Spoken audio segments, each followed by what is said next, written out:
ধানমন্ডির ৩২ নম্বরে অবস্থিত বঙ্গবন্ধুর যে বাসভবন, এটিকে বুলডোজার দিয়ে রীতিমতো গুঁড়িয়ে দেওয়া হয়েছে এবং মাটির সঙ্গে মিশিয়ে দেওয়া হয়েছে। এবং এই যে ধ্বংসযজ্ঞ, এটিকে রীতিমতো উৎসবে পরিণত করার জন্য হাজার হাজার মানুষ সেখানে উপস্থিত ছিল। এবং সঙ্গতির কারণে বাংলাদেশে যে বহু মতের লোকজনের বসবাস, তাদের মধ্যে যারা বঙ্গবন্ধু বিরোধী, শেখ হাসিনা বিরোধী, আওয়ামী লীগের যে শাসনামল, সেই শাসনামল দ্বারা নিষ্পেষিত, এবং কিছু কিছু মানুষ রয়েছে যারা সবসময় যে কোনো ধ্বংসযজ্ঞতে তারা তালি বাজায়। তো এরকম অসংখ্য লোক সেখানে উপস্থিত ছিলেন এবং তারা উল্লাস ধ্বনি দিয়েছেন, সন্তুষ্টি প্রকাশ করেছেন এবং শেখ হাসিনার এবং তার পরিবারের 14 গোষ্ঠী উদ্ধার করেছেন। আবার ওখানে যারা উপস্থিত তারা কেউ কেউ সেখানে গণ টয়লেট বানানোর কথা বলেছেন, কেউ মসজিদের কথা বলেছেন, কেউ আবার জুলাই আগস্ট বিপ্লবের যে শহীদান তাদের বাসভবন নির্মাণের কথা বলেছেন। তো এই পর্বটি এখানে শেষ হয়ে গেছে। তারপর দ্বিতীয় যে অংশটি ঘটেছে সেটি হলো শেখ হাসিনার স্বামীর যে ভবন বা বাসভবন ধানমন্ডিতে, সুধা সদন নামে যেটি পরিচিত, সেখানে আগুন লাগানো হয়েছে। সেখানে ধ্বংসযজ্ঞ এখনো পর্যন্ত, আমি যে ভিডিওটি করছি 6 তারিখ বিকাল 3টার সময়, তো এরকম সেখানে বুলডোজার লাগিয়ে এখনো পর্যন্ত ভাঙা হয়নি। কিন্তু ইতিমধ্যে যে খবরটা আমরা পেয়েছি সেটি হলো সারা বাংলাদেশের অনেক জায়গাতে, বিশেষ করে বরিশালে আমির হোসেন আমু, তারপর আব্দুর রফ সেনিয়াবাস সাহেবের যে পারিবারিক বাসভবন, যেটি আবুল হাসনাত আবদুল্লাহ এবং তার ছেলে সাবেক মেয়র সাদিক আবদুল্লাহ থাকতেন, সেখানে বুলডোজার বা ভেকু লাগিয়ে সেটিকে ভেঙে চুরমার করে দেওয়া হয়েছে। এর বাইরে যেটি হয়েছে সেটা হলো মাহবুল আলম হানিফ কুষ্টিয়াতে তার যে বাসভবন, সেটাতেও ধ্বংসযজ্ঞ চালানো হয়েছে। এবং আজকে ফেসবুকে দেখলাম, সত্য মিথ্যা জানি না, জনাব ওবায়দুল কাদের বাড়িতেও একই রকম ধ্বংসযজ্ঞ চালানো হচ্ছে বা হবে, এরকম কথাবার্তা। এরপর এই যে যা কিছু হয়েছে, এটা নিয়ে মানুষের মধ্যে যারা এই কর্মকাণ্ড করেছে তাদের মধ্যে একটা ঈদের উৎসব বা আমেজ কাজ করছে এবং তাদের সাহস এবং শক্তি অতীতের যে কোনো সময়ের চাইতে এখন তুঙ্গে। এবং তারা তাদের এই কাজের সফলতা তারা বাংলাদেশের আনাচে কানাচে ছড়িয়ে দিতে চায়। ফলে আওয়ামী লীগের যে সকল দোসর রয়েছেন, যারা গত 15টি বছর ধরে মানুষের বিরক্তি, মানুষের অশ্রদ্ধা এবং মানুষের বদদোয়ার উপলক্ষ ছিলেন, সে সকল মন্ত্রী, এমপি, আমলা কামলা টার্গেট করে করে তাদের বাড়িঘর আক্রমণ চালানো হবে বা হওয়া উচিত, এই ধরনের প্রচার এবং প্রোপাগান্ডা চলছে। তো ধরুন, সে অর্থে যদি বাংলাদেশের 300 জন সংসদ সদস্য যারা আছেন তাদের বাড়িঘর, যে সকল সচিব ছিলেন, আইজি ছিলেন, তারপরে সেনাবাহিনীর যে সকল কর্মকর্তা ছিলেন, বিশেষ করে যারা ডিজিএফআই কর্মকর্তা ছিলেন, এনএসআই কর্তা ছিলেন, পুলিশের বিশেষ বিভাগের কর্মকর্তা ছিলেন, যেমন হারুন, বিপ্লব কিংবা হাবিব অথবা বেনজির, তো তাদের বাড়িঘরকে টার্গেট করে যদি আগামী 1 সপ্তাহের মধ্যে এইভাবে আক্রমণ চলে, এটাকে আপনি কি বলবেন? দ্বিতীয়ত, সেই যে বঙ্গবন্ধুর বাসভবন 32 নম্বরে যারা ধ্বংসযজ্ঞ চালিয়েছেন, তাদের একটা স্লোগান ছিল যে তাদের পরবর্তী টার্গেট হলো টুঙ্গিপাড়া। তারা ঢাকা থেকে সদর বলে টুঙ্গিপাড়া যাবেন এবং টুঙ্গিপাড়াতে গিয়ে বঙ্গবন্ধুর যে বাসভবন সেটি ভাঙচুর করবেন। এখন পর্যন্ত তার মাজার বা তার যে কবরস্থান, এটি ধ্বংস করার কথা বলা হয়নি। তবে ওখানে 2টো বাড়ি রয়েছে, একটা হলো বঙ্গবন্ধুর পৈতৃক বাড়ি, আর তার পাশেই শেখ হাসিনা তার বসবাসের জন্য একটি নতুন বাড়ি নির্মাণ করেছেন, সেই বাড়ি। এর বাইরে সেখানে শেখ সেলিম সাহেবের বাড়ি আছে, পরশ তাপসের বাড়ি আছে কিনা আমি বলতে পারবো না। তো এই যে টুঙ্গিপাড়াতে যদি ভাঙচুর হয় এবং ঢাকা থেকে যদি হাজার হাজার মানুষ বাস ট্রাক ভরে সেখানে যায়, তো সেই পরিস্থিতি আগামীতে কিভাবে সামাল দেওয়া হবে সেটি নিয়ে হয়তো আইন শৃঙ্খলা রক্ষাকারী বাহিনী তারা চিন্তা ভাবনা করবেন। এখানে আমি আমার আলোচনাকে দুটো অংশে আমি বিভক্ত করতে চাই। প্রথম অংশ হলো যে আজকের এই যে ঘটনাটা, এই ঘটনাটা কেন ঘটলো। এক নম্বর কারণ হলো প্রকৃতিগত কারণে এই ঘটনাটি ঘটেছে। আওয়ামী লীগের শাসনামলে এরকম বহু স্থাপনা ধ্বংস করেছেন এবং বহুজনের স্থাপনা ধ্বংস করার চেষ্টা করেছেন এবং অসংখ্য মানুষের অভিশাপ, চোখের পানি তাদেরকে গ্রাস করেছিল। বেগম জিয়ার বাড়ি ভাঙার কথা আমরা সবাই জানি এবং আমি একজন ক্ষুদ্র মানুষ। আমার বাড়িটিও 2022 সনে ভেঙে একেবারে মাটির সঙ্গে গুঁড়িয়ে দেওয়া হয়েছে। তো শেখ হাসিনার বাড়ি নিয়ে তার যেভাবে আবেগ রয়েছে, অনুভূতি রয়েছে, আমার বাড়ি নিয়েও কিন্তু আমার আবেগ ও অনুভূতি কম নয়। এবং সেখানে যে নির্মমতা চালানো হয়েছে, একটা মিনিট সময় দেওয়া হয়নি। কোনো মতে আমার 75 বছর বয়স্ক বৃদ্ধা মা সেখান থেকে বের হতে পেরেছেন। আমার ভাইয়ের স্ত্রী এবং তার দুটো শিশু সন্তান, এর মধ্যে একটি শিশু সন্তান যার বয়স ওই মুহূর্তে 9 বছর ছিল, মেয়ের সন্তান, সে ওই যে ঘটনার যে দৃশ্য বা তাণ্ডব, এটার কারণে কি হলো, সে রীতিমতো মানসিকভাবে অসুস্থ হয়ে পড়েছে এবং এখনো পর্যন্ত তার সে মানসিক যাকে বলা হয় অসুস্থতা রয়ে গেছে।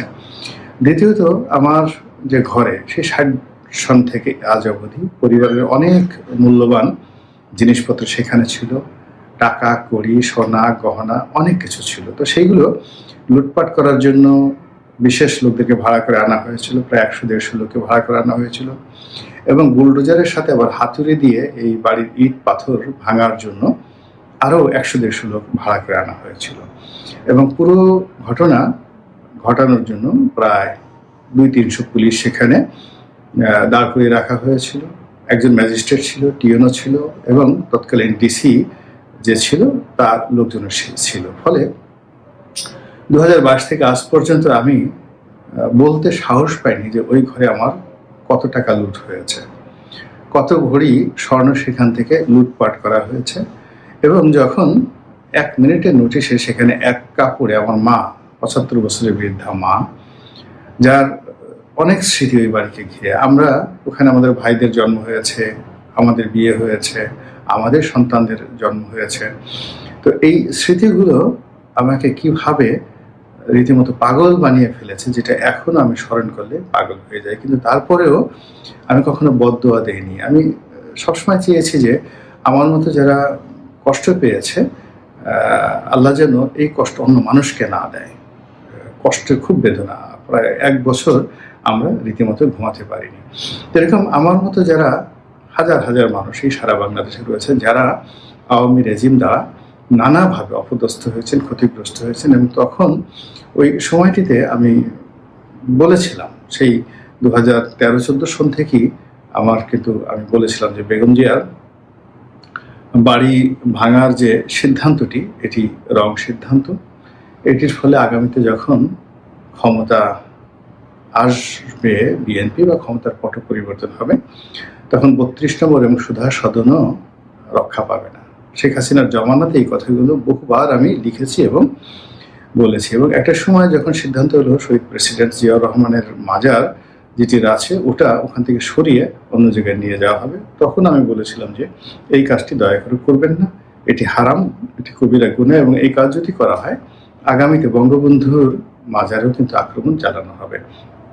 যাই হোক, যারা ক্ষমতায় ছিলেন তারা কখনোই অন্য কারো কথা শুনেন না।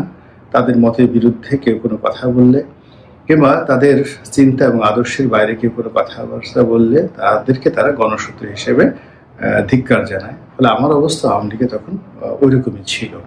তো যাই হোক, আজ আওয়ামী লীগের নেতাদের বাড়িঘরে হামলা হচ্ছে, এখানে শত শত কোটি টাকার জাতীয় সম্পত্তি যেভাবে ধ্বংস হচ্ছে, তার সঙ্গে সঙ্গে মানুষের মন এবং মননে যে বিষক্রিয়া তৈরি হচ্ছে এবং জিঘাংসা, প্রতিহিংসা যেভাবে তৈরি হচ্ছে, তাতে করে আমাদের সমাজ আগামী কম করে হলো 25 থেকে 30 বছর এই জিঘাংসার যে ফল বা বিষ, এটি আমাদের এই সমাজকে বহন করতে হবে।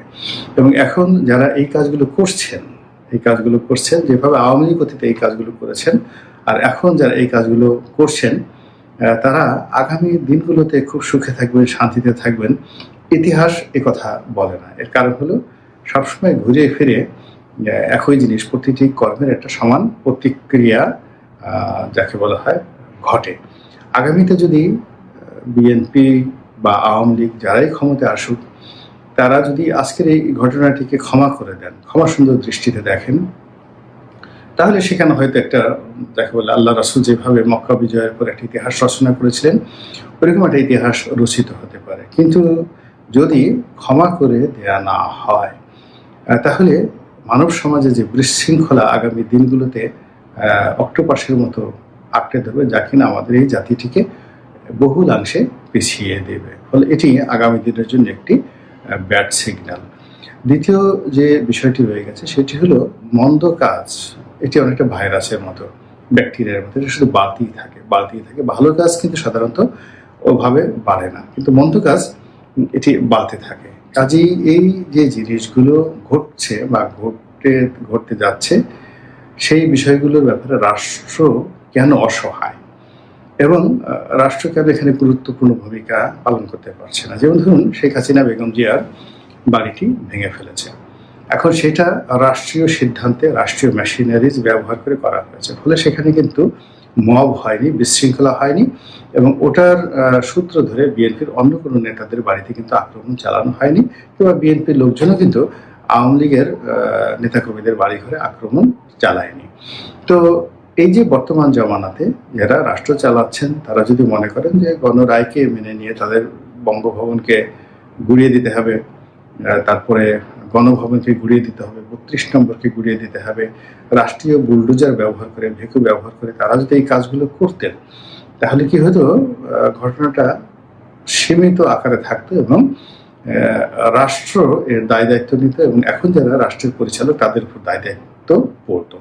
কিন্তু এখন যেভাবে রাষ্ট্র এই টোটাল যে মবটা হলো, এই মবের ব্যাপারে তারা চোখ বুজে থাকলো, অথবা তারা অসহায় হয়ে পড়লো, অথবা তারা এটা প্রিভিলেজ দিল, অথবা তাদের সামর্থ্যের বাইরে এই ঘটনাগুলো ঘটলো, অথচ দায় দায়িত্ব কিন্তু কোনো অবস্থাতেই ডক্টর মোহাম্মদ ইউনূস থেকে শুরু করে তার যারা কর্তা ব্যক্তি রয়েছে কেউ এড়াতে পারবেন না।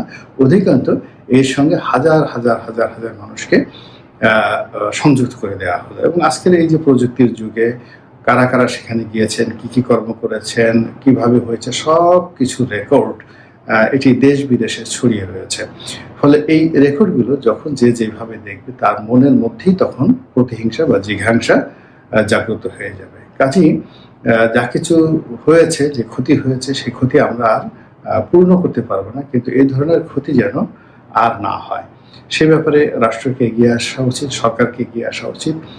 আর এখানে বাংলাদেশে যাওয়া হয় এরকম বড় বড় দুর্ঘটনার মাধ্যমে সবসময় একটা ক্ষমতার পট পরিবর্তন হয়। একটা সময় দেখা গেল 1956 এবং 57 সনে সারা বাংলাদেশে এভাবে বড় বড় পাট কলে, পাটের গুদামে, জুট মিলে, তারপরে টেক্সটাইল মিলে একটার পর একটা আগুন দেওয়া হচ্ছিল, এবং সেই আগুনের প্রেক্ষিতে কিন্তু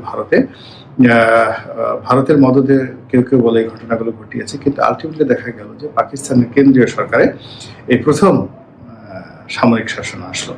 তো ওই যে সামরিক শাসন এসেছে 1958-এ, এখনো পর্যন্ত কিন্তু পাকিস্তান সেই সামরিক শাসনের অভিশাপ থেকে বেরোতে পারেনি।